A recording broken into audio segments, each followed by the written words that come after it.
29 മെയ്യായപ്പോ മദ്ഹബി വീക്ഷണപ്രകാരം റമളാനിലെ തറാവീഹ് മദ്ഹബി വീക്ഷണപ്രകാരം റമളാനിലെ തറാവീഹ് നമസ്കാരം 20 റക്അത്ത് നമസ്കരിക്കണമെന്നായിരുന്നു മഹല്ല് വാസികളുടെ അഭിപ്രായം. എന്നാൽ പ്രവാചക ചര്യനുസരിച്ച് സുദീർഘമായി ഖുർആൻ പാരായണം നടത്തി 8 റക്അത്താണ് നമസ്കരിക്കേണ്ടതെന്ന് മൗലവിയും പറഞ്ഞു. ഇനി 2001 മെയ് 1 നിങ്ങൾ പുറത്തിറക്കിയ നിങ്ങളുടെ ശബാബാണ്. ഇതിലെന്താ പറഞ്ഞത്? നിങ്ങൾ 2 കൂട്ടരും ഒന്നായിട്ടുള്ളപ്പോ പഴയ കാലത്ത് നിങ്ങളെ മൗലവി ഒരു പള്ളി പിടിച്ചെടുക്കാൻ നോക്കിയപ്പോ അന്ന് അയാൾ ചെയ്ത പണിയാണ്. മദ്ഹബിന് 20 ആണെങ്കിലും റസൂലുള്ളാഹി നിസ്കരിച്ചത് 8 ആണ് എന്ന് വാദിച്ചു. എനിക്കേട്ടോ ആ 8 പറഞ്ഞ നിങ്ങൾ അന്ന് അങ്ങനെയാ പറഞ്ഞതെങ്കിൽ പിന്നെ വരുന്നു 69 നിങ്ങളെ സംഭവം, മറ്റേ 45 കാലത്തുള്ള സംഭവം പിന്നെ നിങ്ങൾ എഴുതിയതാ. 69 സംഭവം എന്താണ് കേട്ടോ? ചോദ്യം, നമ്മുടെ വിജയം എങ്ങനെയായിരുന്നു? സംവാദത്തിലുള്ള വിജയത്തെക്കുറിച്ച് ചോദ്യമാണ്. അതിന് മറുപടി, ഒന്നാം വിഷയം തറാവിയായിരുന്നുവല്ലോ. 11 റക്അത്ത് നമസ്കരിച്ചാൽ കാഫിറാകുമെന്ന് തെളിയിക്കേണ്ടത് അവരുടെ ബാധ്യതയായിരുന്നു. അതിനവർക്ക് കഴിഞ്ഞിട്ടില്ല. നമുക്കാവട്ടെ 11 റക്അത്തിന് നിരവധി തെളിവുകൾ നിരത്താൻ കഴിഞ്ഞു. അപ്പൊ നേരത്തെ നിങ്ങളെ മൗലവി പറഞ്ഞു 8 റസൂലുള്ളാഹി നിസ്കരിച്ചത്. 69 നിങ്ങളെ മൗലവി പറഞ്ഞു 11 നിസ്കരിച്ചത്. അപ്പൊ പേരോട് രംഗത്ത് വരുന്നു. പേരോടിന്റെ ചോദ്യം, 96 കാലത്ത് 10 കോടി രൂപ ഇനാം തറാവി 8 റക്അത്താണ് എന്നതിന് ആധികാരികമായ എന്തെങ്കിലും തെളിവ് നൽകിയാൽ. പേരോട് അബ്ദുറഹ്മാൻ സഖാഫി, സിറാജുൽ ഹുദ എഡ്യൂക്കേഷണൽ കോംപ്ലക്സ്, കുറ്റ്യാടി. സുബ്ഹാനല്ലാഹ്, 10 കോടി ഇനാം ബന്ധപ്പെടുക. അപ്പോഴതാ മൗലവിമാര് ഇറക്കുന്നു, ആ കോടികൾ ഇങ്ങ് തരൂ മിസ്റ്റർ പേരോട്. അതിനെന്താ പറയുന്നത് കേട്ടോളൂ. നിങ്ങൾ എഴുതിയാണ് തറാവി 8 റക്അത്താണ് എന്നതിന് ആധികാരികമായ എന്തെങ്കിലും തെളിവ് നൽകിയാൽ 10 കോടി രൂപ ഇനാം പ്രഖ്യാപിച്ച് പേരോടിന്റെ ഒരു നോട്ടീസാണ് ഇതെഴുതാൻ പ്രേരകം. ഇതിൽ പറയാണ് തീർച്ചയായും നബി സല്ലല്ലാഹു അലൈഹി വസല്ലം 8 റക്അത്തുകൾ തറാവി നമസ്കരിച്ചു. പിന്നെ ഇതിൽ പറയാണ് നബി സല്ലല്ലാഹു അലൈഹി വസല്ലം 8 റക്അത്തല്ലാതെ തറാവി നമസ്കരിച്ചിട്ടില്ല. നിങ്ങളെ മൗലവി സംവാദത്തിൽ പറഞ്ഞു 11, നിങ്ങളെ അൽ-ഇസ്രായിൽ പറയുന്നത് 8 അല്ലാതെ നിസ്കരിച്ചിട്ടില്ല. ഇനിയും കേട്ടോ നിങ്ങൾ ഇജ്തിഹാദിന്റെ കോലം. പിന്നെയും നിങ്ങളുടെ അതേ അൽ-ഇസ്ലാഹി തന്നെ. അതിലെന്താ ഉള്ളത്?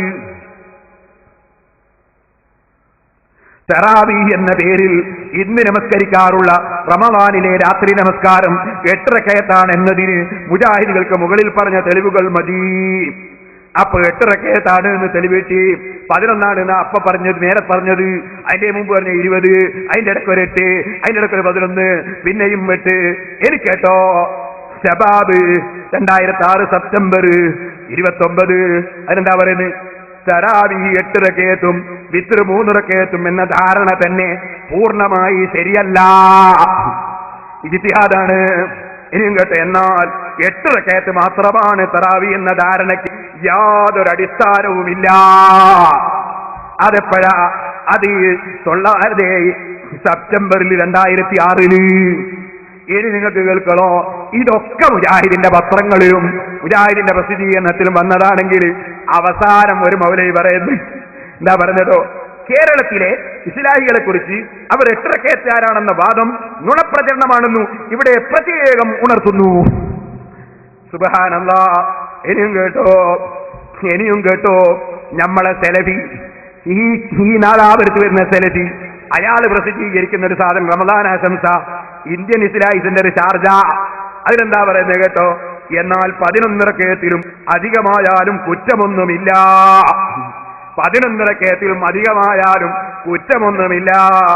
പക്ഷെ എണ്ണം 11 ആണെന്നോ അതിലും കൂടുതലാണെന്നോ കുറവാണെന്നോ ഒന്നും ക്ലിപ്തപ്പെടുത്തി പറഞ്ഞിട്ടുമില്ല. ഇനി ചോദിക്കട്ടെ സെലഫിയെ, നിങ്ങൾ തോന്നിയ പോലെ പറയുന്നവരാണെന്ന് ഞങ്ങൾ പറഞ്ഞതിൽ എവിടെയാണ് തെറ്റ് എന്ന് ബുദ്ധിയുള്ള, തലച്ചോറുള്ള, ചിന്തയുള്ള മുജാഹിദിന്റെ അനുയായികൾക്ക് ഒന്ന് പറഞ്ഞു കൊടുക്കണേ സെലഫിയെ. ഇമാമിങ്ങളെ വിട്ടിട്ട് നിങ്ങളെയല്ലേ ഞങ്ങൾ സ്വീകരിക്കേണ്ടത്? ഇതൊരു ബുദ്ധിയുള്ള മനുഷ്യരോട് നിങ്ങൾ ആശയം പറയാൻ പറ്റുമോ? ഇനി സഹോദരന്മാരെ, ഞാൻ എനിക്ക് കേൾപ്പിക്കാൻ പോകുന്നത് എന്താ? ഇവർക്കൊരാളും പറ്റൂലല്ലോ. മഹാനായ സയ്യിദ് മുഹമ്മദ് അലി ശിഹാബ് തങ്ങൾ, അള്ളാഹു അവിടുത്തെ ഖബർ സന്തോഷത്തിലാക്കട്ടെ. ഓ മുസ്ലിമീങ്ങളെ, നിങ്ങൾ മനസ്സിലാക്കണം, സിറാജുൽ ഹുദക്ക് വലിയ സഹായം ചെയ്ത വ്യക്തിയാണ്. അൽഹംദുലില്ലാഹ്, ഞാൻ അബൂദാബിയിൽ നിന്ന് മുഹമ്മദ് ഷരീഫുൽ മുസ്തഫ എന്ന് പറയുന്ന ഒരു അറബി 7 ലക്ഷം രൂപ സിറാജുൽ ഹുദക്ക് തരാമെന്ന് പറഞ്ഞു. അതേ നിബന്ധന വെച്ചു, സയ്യിദ് മുഹമ്മദ് അലി ശിഹാബ് തങ്ങളെ കത്ത് വേണം. എപ്പോഴാണ്? ഏകദേശം ഒരു 15ഓളം കൊല്ലങ്ങൾക്ക് മുമ്പാണ്. ഞാൻ ചോദിച്ചു, വേറെ ആരെങ്കിലും കത്ത് മതിയോ? പോരാ, തങ്ങളെ കത്ത്. ഞാൻ അവിടുന്ന് നേരെ ഇവിടെ നദാപുരത്ത് വന്നു. ഏരോത്ത് പോക്കർ ഹാജി ഇന്നും ജീവിച്ചിരിപ്പുണ്ട്. അള്ളാഹു അദ്ദേഹത്തിന് ദീർഘായുസ്സും ആഫിയത്തും കൊടുക്കട്ടെ. പോക്കർ ഹാജിയോട് ഞാൻ പറഞ്ഞു, നമുക്ക് തങ്ങളെ കത്ത് വേണം. ഞാൻ പോക്കർ ഹാജിയെയും കൂട്ടിയിട്ട് പാണക്കാട് പോയി. തങ്ങളവറുകൾ അതാ ഞങ്ങളെ വീട്ടിലേക്ക് അവിടുത്തെ കുടുംബം കയറ്റിയിരുത്തി.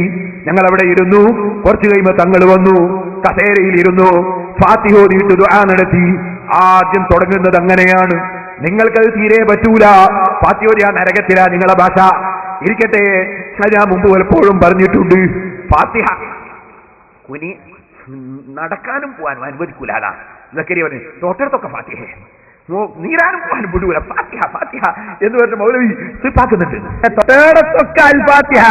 ഒരാൾ ഗൾഫിൽ പോകാൻ ഇറങ്ങിയാൽ അൽ ഫാത്തിഹ, പുരക്ക് കുറ്റിയടിക്കാൻ ചെന്നാൽ അൽ ഫാത്തിഹ, പുരയിൽ താമസിക്കാൻ തുടങ്ങുമ്പോൾ അൽ ഫാത്തിഹ, ഹജ്ജിന് പോകാനിറങ്ങുമ്പോൾ അൽ ഫാത്തിഹ, കല്യാണത്തിന് പുതിയ ആപ്പിള ഇറങ്ങുമ്പോൾ അൽ ഫാത്തിഹ, പുതുവെണ്ണിറങ്ങുമ്പോൾ അൽ ഫാത്തിഹ, തിരിയാനും മറിയാനാക്കലും ഒക്കെ അൽ ഫാത്തിഹ. എന്തിനായി അൽ ഫാത്തിഹ? ഇത് തന്നെയാണ് യഹൂദികളെ ചോദ്യം.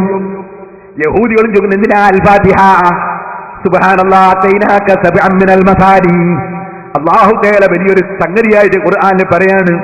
അതേ 7 ആയത്തുകൾ അടങ്ങുന്ന സൂറത്തുൽ ഫാത്തിഹ. ഞാനത് ഇതേ സ്ഥലത്ത് വെച്ച് സൂറത്തുൽ ഫാത്തിഹയുടെ അർത്ഥവും വിശദീകരണവും അതാ ചെറിയ വിധത്തിൽ അത് പറഞ്ഞു തീർക്കാൻ കഴിയുക.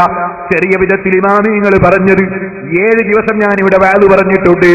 ഒരു മുജാഹിദോ ജമാഅത്ത് ഇസ്ലാമിയോ മറ്റേതെങ്കിലും പാർട്ടിയുടെയോ പേര് പറഞ്ഞിട്ടില്ല. ആരെയും ആ പ്രസംഗത്തിൽ കുറ്റപ്പെടുത്തിയിട്ടില്ല. ഫാത്തിഹയുടെ വിശദീകരണം മാത്രം പറഞ്ഞ വാദുണ്ട്.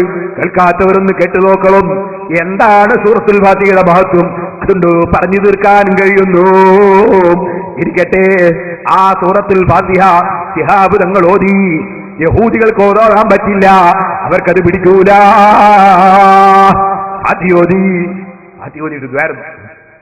ഫാത്തിഹോദിയിട്ടുള്ളത് ആ ഉത്തരമാണ്. അത് നബി സല്ലല്ലാഹു അലൈഹി വസല്ലം തങ്ങൾ പറഞ്ഞതാണ്. അവിടുത്തെ സന്താന പരമ്പരയിലുള്ള ശിഹാബ് തങ്ങൾ മനസ്സിലാക്കിയിട്ടുണ്ട്. കൊണ്ട് ഫാത്തിഹ ചെയ്തു. അബ്ശിർ നൂറൈനി ഉതീതഹുമാ ലം യൂതഹുമാ നബിയ്യുൻ ഖബലക ഫാത്തിഹത്തുൽ കിതാബ് വഖവാതീമു സൂറത്തുൽ ബഖറ ലം തഖറ ബിഹർഫിൻ മിൻഹുമാ ഇല്ലാ ഉതീതഹു. ഫാത്തിഹയിൽ ഒരു അക്ഷരമെങ്കിലും ഓതിയിട്ട് ദുആ നടത്തിയാൽ ഉത്തരം കിട്ടുമെന്ന് മുഹമ്മദുർ റസൂലുള്ളാഹി. തിരിയാനും പറയാനും വിടുന്നില്ലല്ലേ? ഫാത്തിഹ ഓതിക്കളിയൊന്നും അല്ലേ? റസൂലുള്ളാഹിന്റെ ശത്രുക്കളെ, ഹദീസിന്റെ വിരോധികളെ, ഫാത്തിഹയുടെ വിരോധികളെ, നിങ്ങൾ മതം പറയണ്ട. ഞങ്ങളെ മതം നിങ്ങൾ പറയണ്ട. ഞങ്ങളെ മതം അതാ മുസ്ലിമീങ്ങൾ, അതാ മുഅ്മിനീങ്ങൾ പറഞ്ഞോളും, തങ്കന്മാരും അലിമീങ്ങളും പറഞ്ഞോളും, മൗലവിമാര് പറയണ്ട. ശരി, ഞാൻ പറയട്ടെ സഹോദരന്മാരെ, ആ ഫാത്തിഹ തങ്ങൾ ഓതി. എന്നിട്ട് വിളിപ്പിച്ചു. ബഹുമാനപ്പെട്ട ഞങ്ങൾ പോക്കറാജിയെ വിളിച്ചു. ശേഷം എന്നെയും വിളിച്ചു. എന്താ വന്നത്? ഞാൻ പറഞ്ഞു, സിറാജുൽ ഹുദക്ക് തങ്ങളൊരു കത്ത് തരണം. ഞാൻ സുന്നത്ത് ജമാഅത്തിന് സ്ഥാപനമില്ലാത്ത സ്ഥലത്ത് പോയി സ്ഥാപനം നിർമ്മിച്ചതാണ്. വലിയൊരു തങ്ങളുടെ മഖ്ബറ അവിടെ പൊളിച്ചു കളഞ്ഞതാണ്.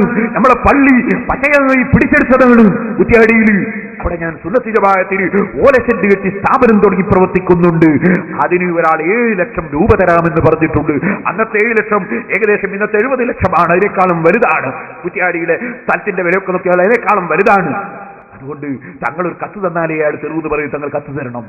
എന്നോട് പറഞ്ഞു, ഞാൻ ഒരുപാട് കമ്മിറ്റിയുടെ പ്രസിഡന്റാണ്, ഞാൻ ഒരാൾക്കും കത്ത് കൊടുക്കാറില്ല, നിങ്ങൾക്ക് കത്ത് തരാന്ന് പറഞ്ഞു.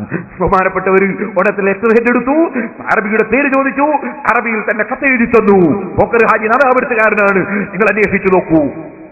കത്തെഴുതി തന്നു. ഞാൻ ആ കത്ത് കൊണ്ടുപോയി പറഞ്ഞ അറബിക്ക് കൊടുത്തു. അദ്ദേഹം 7 ലക്ഷം രൂപ ഡ്രാഫ്റ്റ് എടുത്ത് നമുക്ക് അയച്ചു തന്നു. ഇന്നും നിങ്ങൾക്ക് കുറ്റ്യാടിയിൽ വന്നാൽ അത് നമ്മുടെ കണക്കിൽ കാണാൻ സാധിക്കും.